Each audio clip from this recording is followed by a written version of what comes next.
Good morning and welcome to Coffee and Cards, a daily tarot and oracle reading. Welcome. If you just found this channel, please like, subscribe, and comments are always welcome. I'm going to jump right into it. I will let you know I do shuffle off camera in order to make the videos shorter. I've already opened my space, and the starter deck today is going to be the Santa Muerte Tarot. And what we've drawn is the Knight of Swords in reverse. I'm gonna flip that around for us. The Knight of Swords is authoritative and totally the master of himself. He's able to calm physical limitations and those of his thoughts. Always having his sword, he's ready to fight, and he'll accept any challenge or argument. However, we had this in reverse. So this can become inertia, anger, destructive, and rebellious.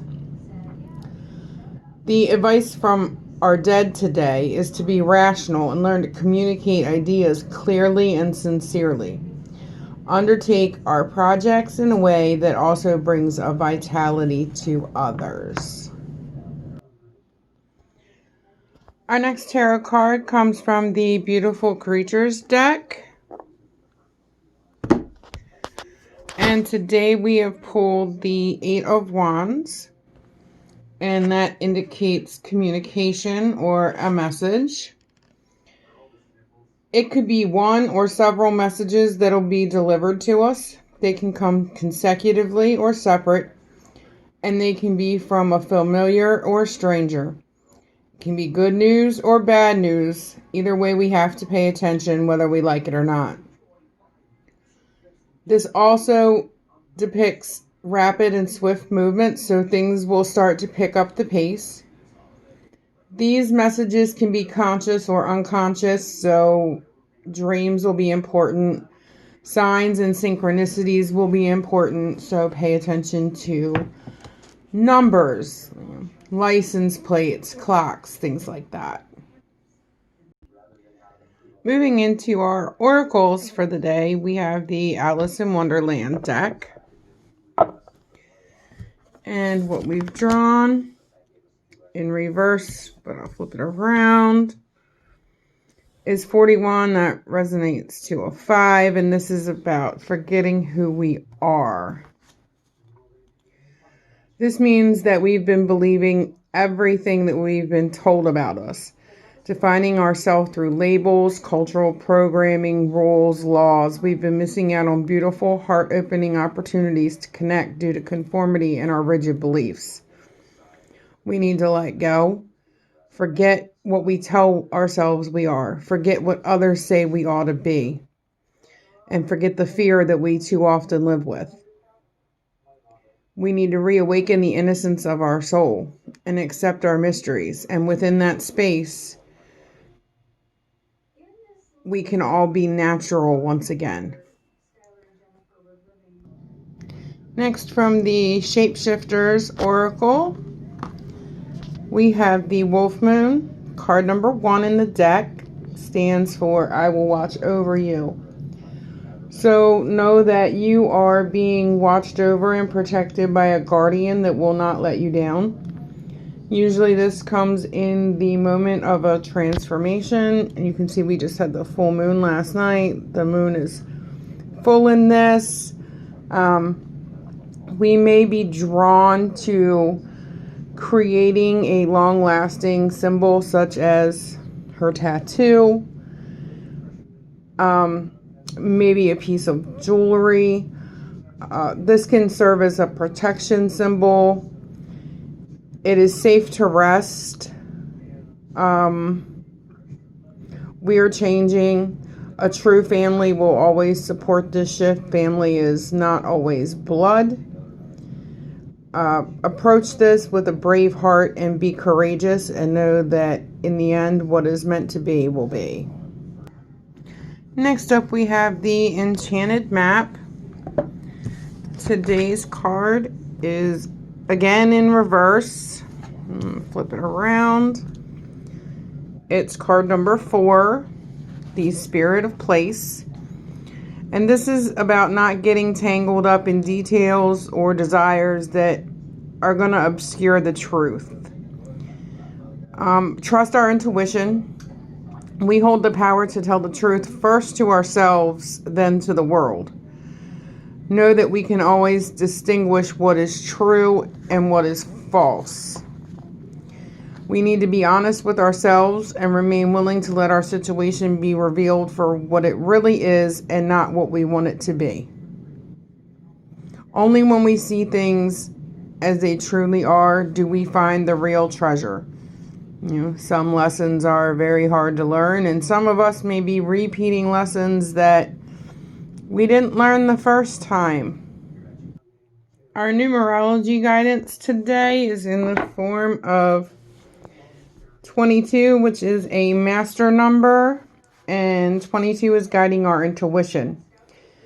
So we need to trust our gut feelings and honor our sensitivity. Prioritize our premonitions and hunches or goblins, and be logical.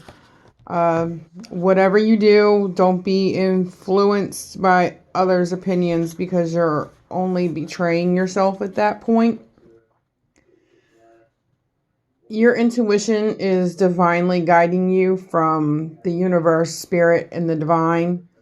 Don't let it down, even though we have free will. This can mean some good, quiet time alone. Nature's great for that if Mother Nature is permitting that in your corner of the world. Otherwise, prayer, meditation, listening to music, mindful breathing, even exercise is going to help develop your skills, of clairvoyance and things like that. When you're indecisive and unsure, always go within. Your intuition is your path to greater good. And lastly, today we have the Blind Spot Oracle. And this is the seagull that corresponds to this. 20, which resonates to a 2, is all about you don't know, but you think you know. And the interpretation for us on this one is a rather long one. We think we know everything in a circumstance where we don't actually. There's a critical piece of information missing. This could be awareness that something no one sees yet, or it might be a piece of information already provided that's been rejected. Acting from what we know is acting in ignorance. The desire to be one who knows is not in and of itself negative, but there's a shadow side to the quest for knowledge. The ego uses knowledge to avoid things that it fears. But knowledge also helps us to avoid future calamity. If we don't know it's coming and don't stock up on things, we'll be left barren. The ego is obsessed with the quest for truth and knowledge because it's convinced that the knowledge and truth will keep us from having unwanted things happen. People who draw this are often not listening to others, not asking questions, or coming up with reasons why things don't work. That's kind of a double-edged sword, though, when you ask people for questions or advice to your questions, because you're going to be influenced. However, right now we are in a state of closed-mindedness. We can be better informed by seeking out information. We tend to act like we know when we don't.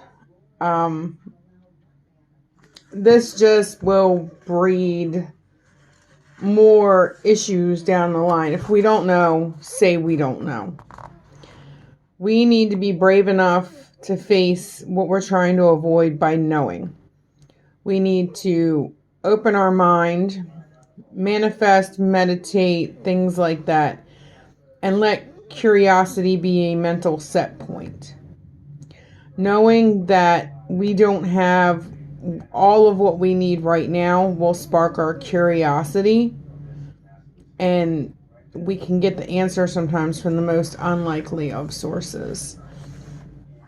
I think I'm going to do a separate love reading today, so there will be a second video to follow. I really appreciate you guys checking out this video.